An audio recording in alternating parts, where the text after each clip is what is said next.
दोस्तों नमस्कार, मैं हूं विजय कुमार। दोस्तों आज हम चर्चा करेंगे ये कॉलेजियम सिस्टम क्या है और ये जो कॉलेजियम सिस्टम से चुने हुए जज क्या वास्तव में सही हैं, असली हैं या नकली हैं। हाँ, आपको आश्चर्य होगा, जज भी नकली होते हैं। तो कॉलेजियम सिस्टम एक तरह की पद्धति है जिसमें कि जज, हाई कोर्ट और सुप्रीम कोर्ट के जज अपने आप को ही सेलेक्ट कर लेते हैं। यानी एक कॉलेजियम होता है, एक समूह होता है। कॉलेजियम एक मेरे ख्याल इटालियन शब्द है।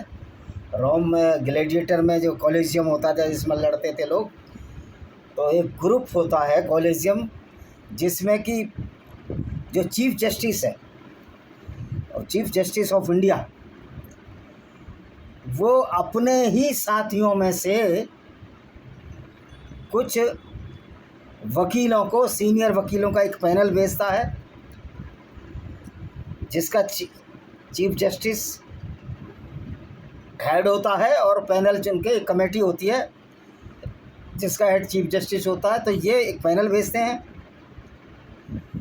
सुप्रीम कोर्ट और हाई कोर्ट के जजों के लिए पैनल भेजा जाता है। जैसे कि भारत में जो जितने भी प्रदेश हैं उनमें हाई कोर्ट है, जैसा आपको मालूम है, और दिल्ली में सुप्रीम कोर्ट है, ये भी आपको मालूम है। तो दोस्तों मित्रों, यानी कि कॉलेजियम सिस्टम एक ऐसा सिस्टम है जिसमें जजों को चयन प्रक्रिया ही एक बहुत बड़ी धोखाधड़ी है। मैं धोखाधड़ी इसलिए बोल रहा हूँ कि यहाँ ना कोई रिटन टेस्ट होता है, ना कोई वाइवा होता है यानी इंटरव्यू होता है, ना उनकी साइकोलॉजिकल टेस्टोमनी को जांचा जाता है। साइकोलॉजिस्ट भी नहीं होता इनका, क्योंकि जिससे ये पता लगा जा सके कि जजों की साइकोलॉजी कैसी है, किस तरह का ये निर्णय देंगे, किसी के प्रति भेदभाव की नीति तो नहीं अपनाएंगे, इनमें जाति विशेष के प्रति दुराग्रह तो नहीं है, या किसी जाति विशेष के प्रति प्रेम तो नहीं है, या अपनी जाति विशेष, जैसे कि आप जानते हो कि भारत में जाति व्यवस्था एक कलंक है, ख़ास तौर पर हिंदू समाज के ऊपर। और जिन्होंने इस जाति व्यवस्था को बढ़ाया वो राक्षसी प्रवृत्ति के लोग हैं, चाहे वो कोई भी हो। ऐसे लोगों का खात्मा ज़रूरी है, वो मैंने अपनी किताबों में लिखा है।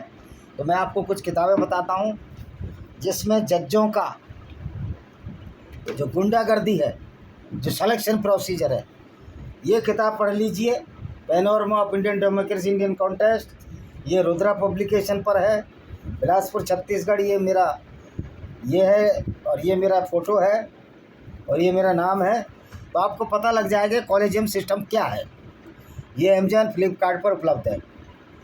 तो दोस्तों होता क्या है, अब ये सरकार को संस्तुति भेजते हैं। सरकार में पीएम होते हैं और कमेटी होती है। जब दोनों की सहमति बन जाती है तो उन्हीं जजों को, उन्हीं सीनियर वकीलों को जज बना दिया जाता है, बिना रिटन के, बिना कोई वाइवा के, बिना कोई साइकोलॉजिकल टेस्ट के, यानी मनोवैज्ञानिक इनका परीक्षण भी नहीं होता है। जिसके फलस्वरूप जो हायर जुडिशरी है, जैसे हाई कोर्ट के जज और सुप्रीम कोर्ट के जज में फ्रॉड जज चुनकर आ जाते हैं। फ्रॉड इस मायने में नहीं कि उन पर एलएलबी की डिग्री नहीं है या एलएलएम की डिग्री नहीं है या उनकी पढ़ाई पूरी नहीं है। फ्रॉड और जालसाज इस मायने में कि उनका जो सिलेक्शन प्रोसीजर है वो भेदभाव रहित नहीं है, बल्कि भेदभाव वाला है। और आपने देखा होगा इसी तरह बाप के बाद बेटा भी जज बना, एक चंद्रचूड़, फिर भाई भी चंद्रचूड़। ऐसे अगणित उदाहरण मिल जाएंगे, 100-200 लोगों का पूरे भारत की न्याय व्यवस्था पर कब्जा है। अब ये जज कितने गंदे होते हैं। आपने देखा कि चीफ जस्टिस सूर्यकांत शर्मा, जो कि हरियाणा के निवासी हैं, बेरोजगारों को पत्रकारों को, यूट्यूबर को, या जो आवाज़ उठाते हैं सोशल मीडिया को, उनको कॉकरोच और परजीवी कहा।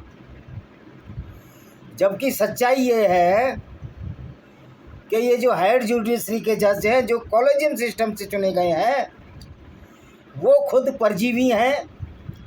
हमारे खून पसीने की कमाई से ये तनख्वाहें लेते हैं, इनकी सुरक्षा दी जाती है और ये हमको धमका रहे हैं, यानी हमारी बिल्ली हम ही को मियाऊं।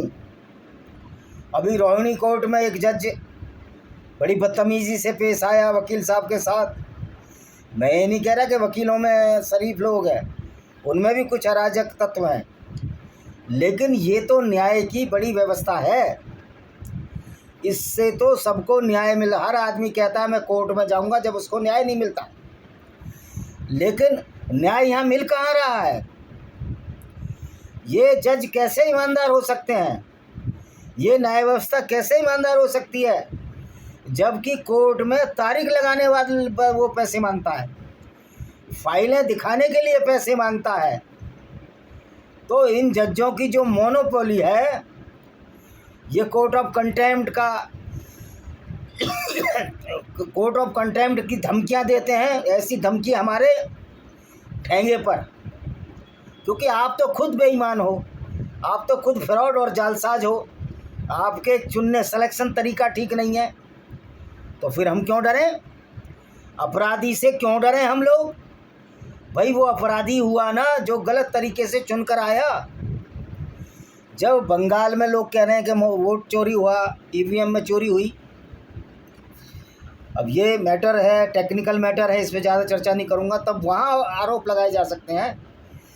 तो यहाँ तो सरेआम चोरी हो रही है, उसका तो प्रूफ भी नहीं है, इसका तो सरेआम प्रूफ है कि ये जज फ्रॉड तरीके से चुनकर आया, इसका न्याय संगत सिलेक्शन नहीं हुआ। हाई कोर्ट और सुप्रीम कोर्ट में जब जज इस तरह धूर्ततापूर्ण तरीके से, बेईमान तरीके से चुनकर आएंगे, तो आप समझ सकते हो कि न्याय व्यवस्था कितनी लचर होगी और क्या न्याय दे सकते हैं। कुछ एक कॉलेजियम सिस्टम से ईमानदार जज होंगे, ज़रूर होंगे, लेकिन उनका सिलेक्शन प्रोसीजर भी तो ईमानदारी भरा नहीं है।